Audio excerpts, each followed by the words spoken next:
সম্মানিত ভিউয়ার্স, আমি যেটা আপনাদের সামনে আলোচনা করতে চাই সে বিষয়টি হলো যে এই বাংলাদেশে যেহেতু এই রাষ্ট্রের মালিক হলো জনগণ। জনগণ চাইলে মালিকানা পরিবর্তন করতে পারে এবং নাও পারে, কারণ জনগণ সকল ক্ষমতার ঊর্ধ্বে। তো সেই জনগণের দীর্ঘ 17 বছর হাতে মালিকানা ছিল কিনা এটা আপনারা সবাই জানেন যে এই বাংলাদেশের জনগণের কাছে মালিকানা ছিল না, কারণ এমন একটি জগদ্দল সরকারের কাছে মালিকানা তুলে দেওয়া হয়েছিল, যার পরিপ্রেক্ষিতে, যার ফলশ্রুতিতে এই বাংলাদেশের মানুষকে খুন করেছেন, এই একটি হাইনা সরকার।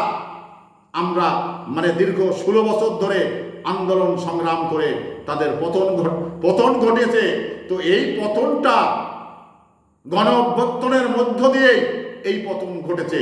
তবে আমি একটি জিনিস আপনাদের সামনে বলি যে কোনো সরকারই দীর্ঘ সময় থাকতে পারে না, কারণ জনগণ রাষ্ট্রের মালিক। জনগণ চাইলে সরকারকে মালিকানা কেড়ে নিতে পারে, এটা কিন্তু জনগণের হাতে রয়েছে।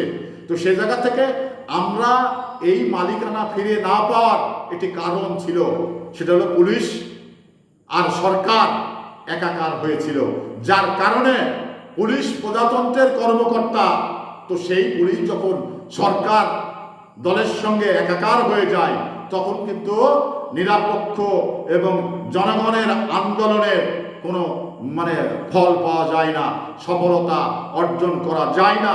তো দীর্ঘ 16 বছর এই আন্দোলন করে আমরা আন্দোলনের ফল পেয়েছি।